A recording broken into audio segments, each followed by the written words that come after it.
Hola hermanos, bienvenidos a este estudio bíblico a través de esta plataforma de YouTube. Gracias al Señor porque todavía podemos grabar estos videos y compartir con cada uno de vosotros el mensaje del Señor, la palabra del Señor, ¿no? Así que antes de seguir me gustaría poner este tiempo en oración y luego seguimos con el estudio. Señor, te damos muchas gracias, Señor, porque podemos abrir tu palabra y estudiarla, Señor. Gracias porque tú permites que podamos grabar estos videos y compartir con tus hijos tu palabra, Señor. Te damos muchas gracias porque tu palabra, aunque haya sido escrita hace muchos años, Señor, hoy en día nos sirve de guía a nosotros, Señor. Y a través de ella podemos aprender lo bueno, Señor, y lo malo, y también pues podemos guiarnos en todas las cosas que queremos hacer, Señor. Te damos muchas gracias, Padre amado, porque tú nos estás guiando en todo momento y queremos pedirte que también en este tiempo tú nos guíes en el estudio de tu palabra, que toques nuestros corazones para poder entender tu palabra, Señor, y sobre todo aplicarla en nuestra vida, Señor. Queremos pedirte que seas tú obrando, Señor, y tocando esos corazones duros, Señor, y cada persona que ve este video, Señor, pues que sea para ellos de bendición y esta enseñanza sirva pues también para sus vidas, Padre amado. Queremos dejarlo todo en tus manos, Padre, en el nombre de tu Hijo Jesucristo. Amén. Como sabemos, hermanos, estamos siguiendo el estudio del libro de Jueces para ti, de Timothy Keller, y estamos en Jueces capítulo 12. Hemos visto la historia de Jefte y ahora vamos a seguir con más jueces. Si nos fijamos desde el versículo 8, Jueces capítulo 12, versículo 8 a Jueces capítulo 13, versículo 1, vamos a leer rápidamente estos versículos y vamos a ver de lo que trata.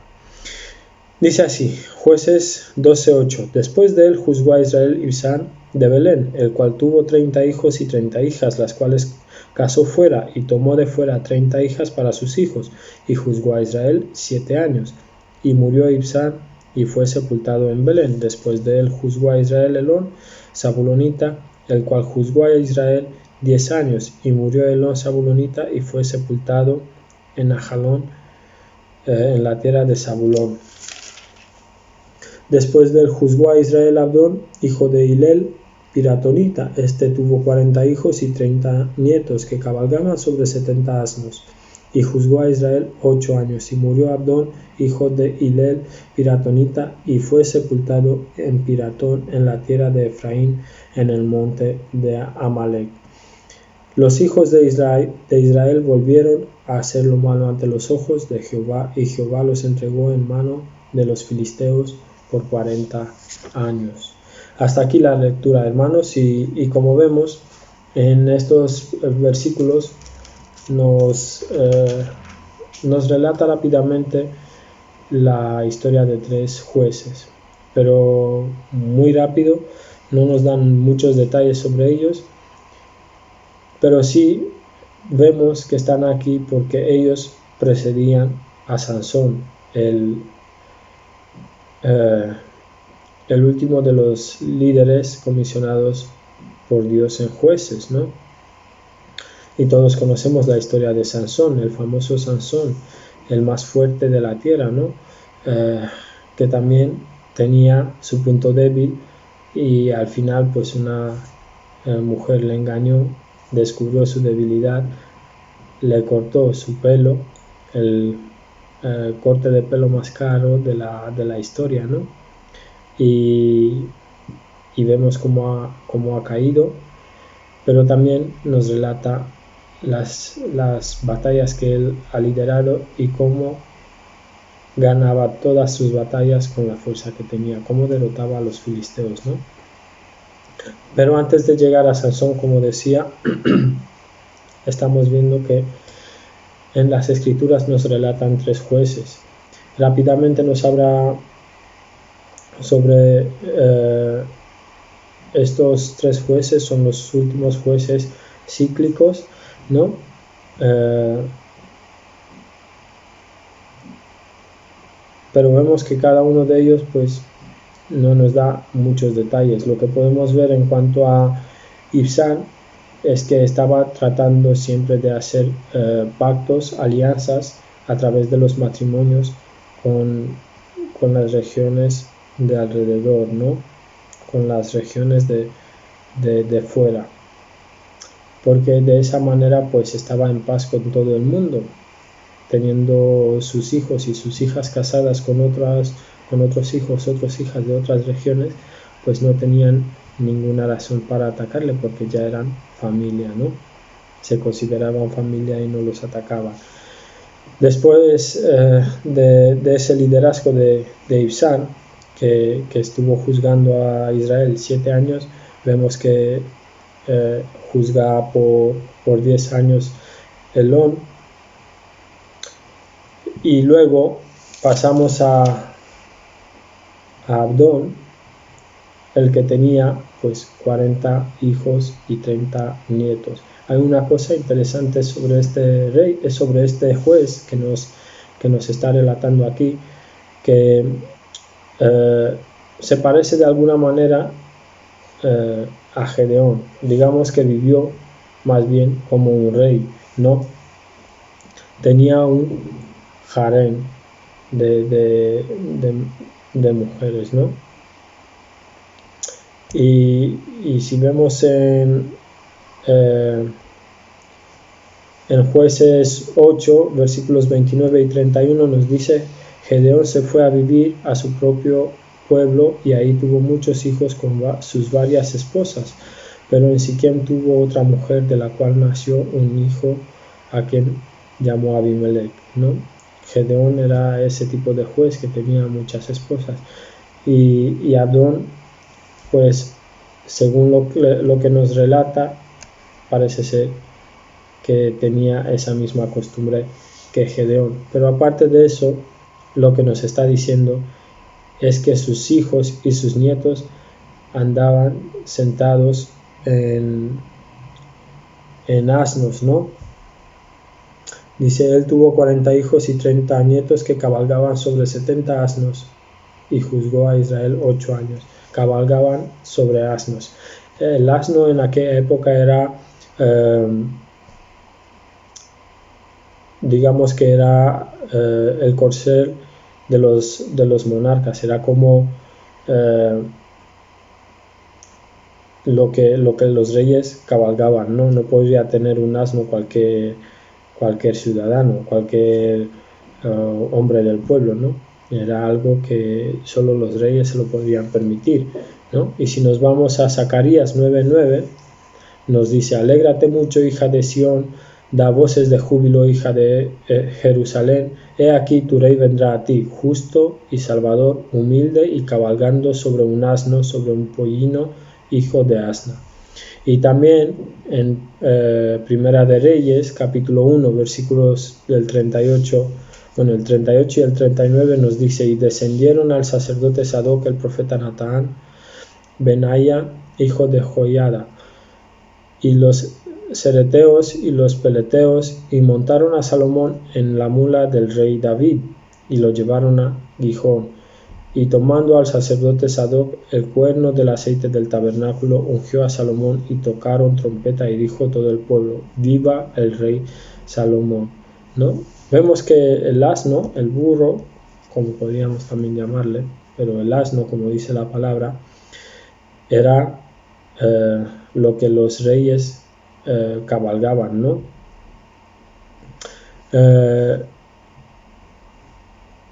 Lo que este hombre estaba intentando es establecer una dinastía, ¿no? Pero a pesar de eso, aunque no nos relatan mucho los defectos y los fracasos de los jueces mayores, se reflejan en estos últimos 3 jueces que vemos en estos versículos, ¿no?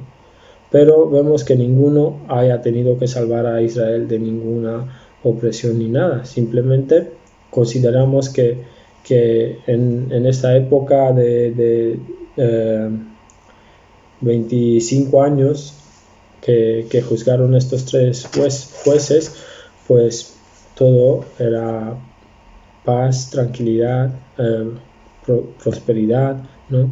Porque para que ellos puedan tener todas esas cosas como Ibzan y Abdón, pues el pueblo tenía que prosperar, ¿no? Pero viendo esos tres jueces, viendo que no tenemos mucho que hablar de ellos, pasamos al último versículo que hemos leído, que se encuentra en el capítulo 13, versículo 1, que es en el que nos vamos a centrar, que dice: los hijos de Israel volvieron a hacer lo malo ante los ojos de Jehová, y Jehová los entregó en mano de los filisteos por 40 años.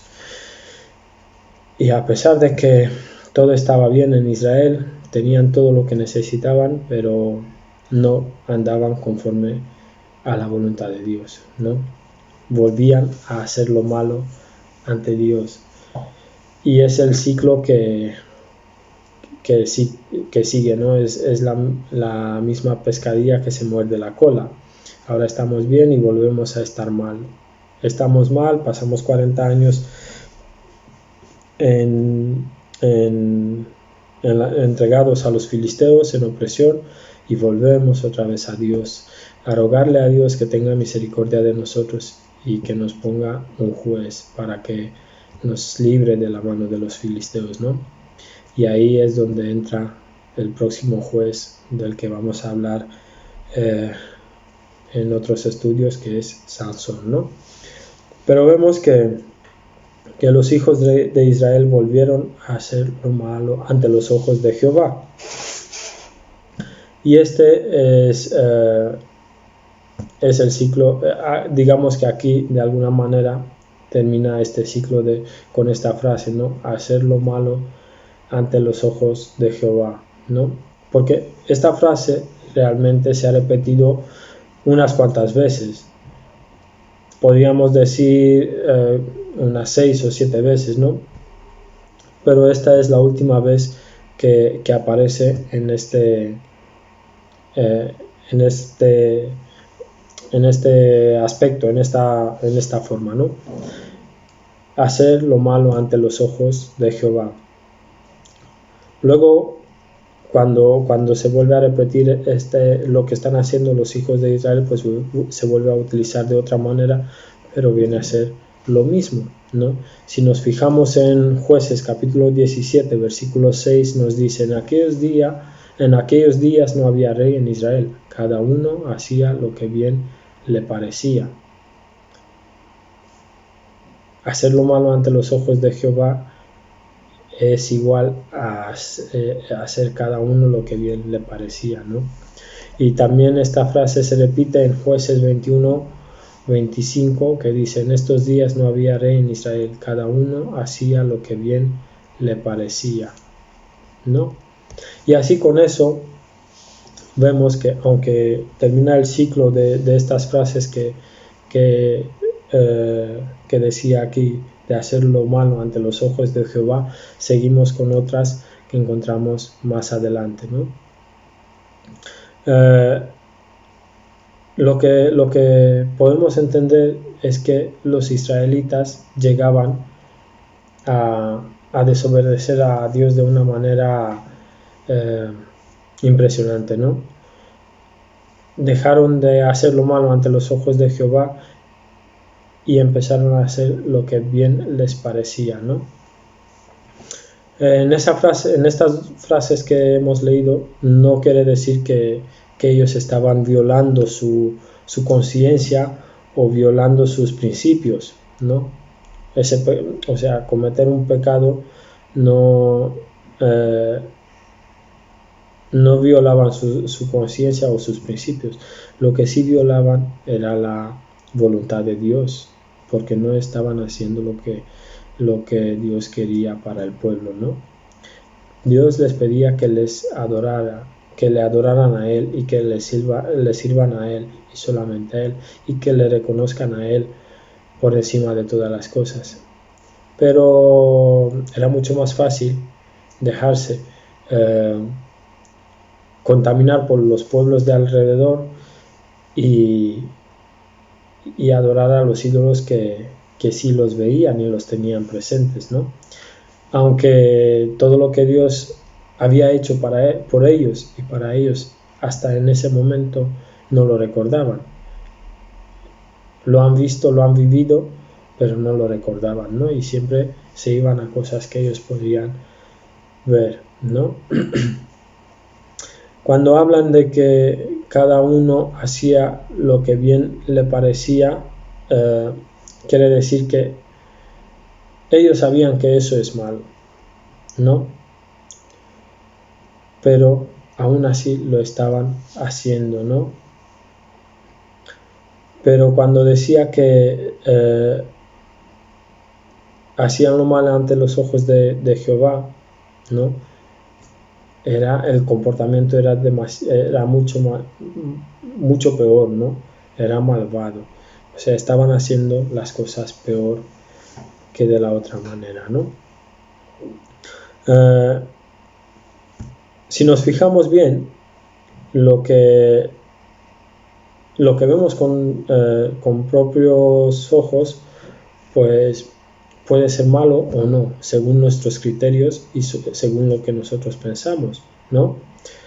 Pero cuando comparamos lo que queremos hacer con lo que la palabra del Señor nos está pidiendo, podemos entender que lo que queremos hacer o lo que tenemos por delante está mal, no va conforme a la voluntad del Señor, ¿no?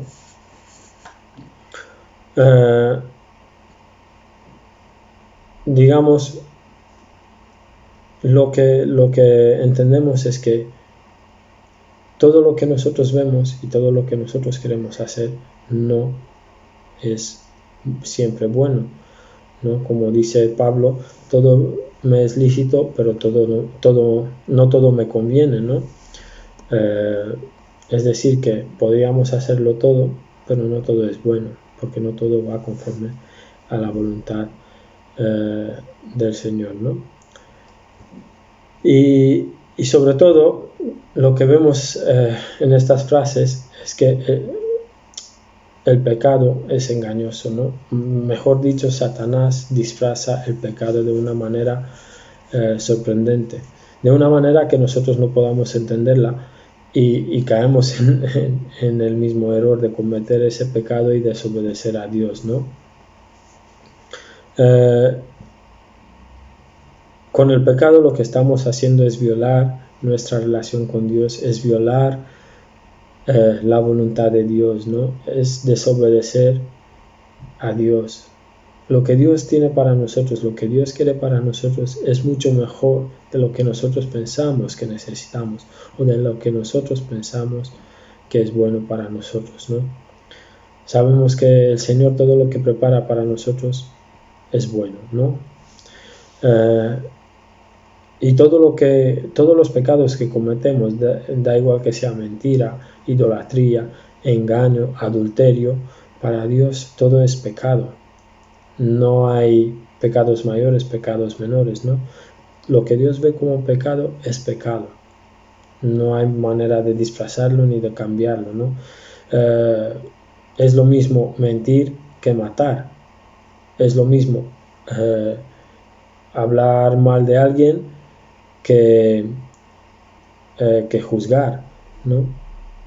No quiere decir que mentir es una falta y matar es un pecado, ¿no? Todo es lo mismo, todo es un pecado. Lo que Israel estaba haciendo en aquella época es pecar en grupo, prácticamente. Lo que hacían como las ovejas, ¿no? Lo que hace una, hacen todas. Si una se tira por un barranco, pues todas las demás la siguen, ¿no? Y de la misma manera Israel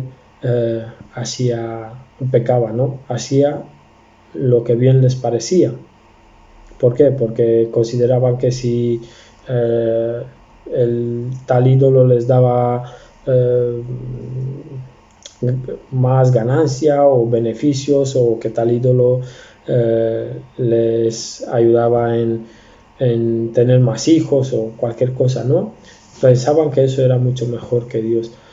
Y vemos como el pueblo pecaba en conjunto, no era que pecaba la familia tal y la familia cual adoraba a Dios, ¿no? Iban todos en conjunto, ¿no? De hecho, en este versículo 1 del capítulo 13 nos dice: los hijos de Israel volvieron a hacer lo malo ante los ojos de Jehová, ¿no? No dice que solo algunos, no, nos dice que los hijos de Israel. Si nos fijamos,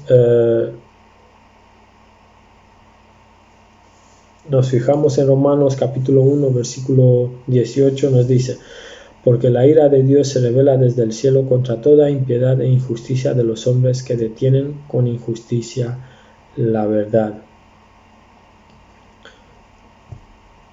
Ellos sabían que estaban fuera del contacto con Dios. Ellos sabían que ya no tenían esa relación que tenían con Dios antes. Sabían que estaban cometiendo un pecado. Y la consecuencia de ese pecado pues era la opresión del enemigo, que era, en este caso, la opresión de los filisteos. Pero cuando nosotros pecamos, la consecuencia de nuestro pecado también es la opresión del enemigo. ¿Por qué? Porque estamos desobedeciendo a Dios, estamos rompiendo esa relación que teníamos con Dios, estamos dando de lado a Dios y hacemos lo que bien nos parece a nosotros, ¿no?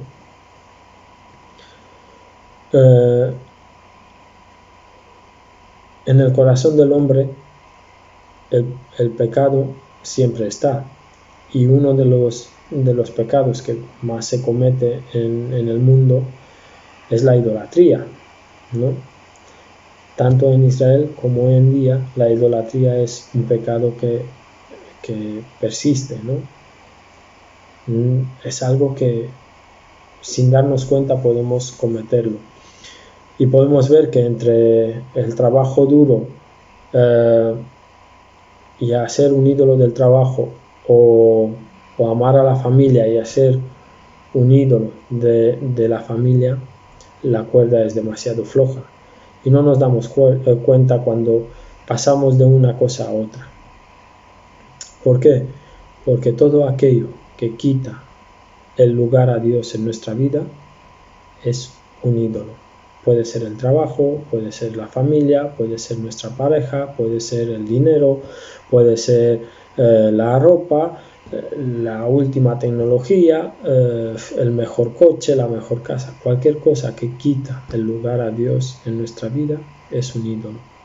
Por eso, hoy en día también nosotros como seres humanos, o inclusive como creyentes, podemos caer en eso, en idolatría, en cometer este pecado. ¿Por qué? Porque muchas veces no nos damos cuenta cuando una cosa le ha quitado el lugar a Dios. Quiere decir que mi trabajo es mucho más importante que servir al Señor, adorar al Señor, estar con el Señor, ¿no? Cuando eso es mucho más importante que el Señor, estoy idolatrizando mi trabajo. Aparte de eso, todo lo que tenemos, que nos lo ha dado el Señor. El trabajo nos lo da el Señor, la familia nos la da el Señor, todas las cosas materiales que buscamos nos la da el Señor, con lo cual no hay nada que podamos poner en el lugar del Señor, ¿no? Con lo cual no deberíamos cometer ese pecado. Pero, como decía antes, la línea entre amar una cosa e idolatrizarla, esa línea es demasiado fina y a veces no nos damos cuenta cuando la cruzamos, ¿no? Y muchas veces, para justificar nuestros pecados, para justificar lo que estamos haciendo, pues encontramos un montón de maneras, un montón de excusas para justificarnos, ¿no? Como por ejemplo para justificar el materialismo y la preocupación, ¿no? O la amargura o el orgullo. Es decir, que para todo esto nosotros encontramos enseguida excusas. Así que, hermanos, cuando queremos hacer cualquier cosa, no lo hagamos como bien nos parece, ¿no? Es mejor que lo hagamos conforme a la voluntad de Dios, ¿no? Y termino con una frase que dice: como el escritor puritano del siglo XVII, Thomas Brooks, lo expone: Satanás pinta el pecado con los colores de la virtud. Así que es muy fácil pecar, hermanos, porque el pecado está disfrazado, y cuando está disfrazado no podemos reconocerlo. Si nos damos cuenta en los carnavales que se celebran en el mundo, cuando una persona se disfraza, no sabemos quién es. Si empieza a hablar, podemos entender quién es, pero si está disfrazada y no dice nada, no sabemos quién es. Por eso los ladrones se ponen una capucha en la cabeza para que no les vea. Ahora con las mascarillas tampoco nos reconocemos por la calle, pasamos, nos cruzamos por la calle y a veces no nos reconocemos porque ya hace tiempo que no nos hemos visto, y con las mascarillas no nos reconocemos, ¿no? Así que el pecado está disfrazado con los colores de la virtud, con lo cual podemos pecar en cualquier momento. Así que, hermanos, les animo a que siempre busquemos la voluntad del Señor y busquemos a cumplirla, para que así podamos honrar a Dios en nuestra vida. Amén.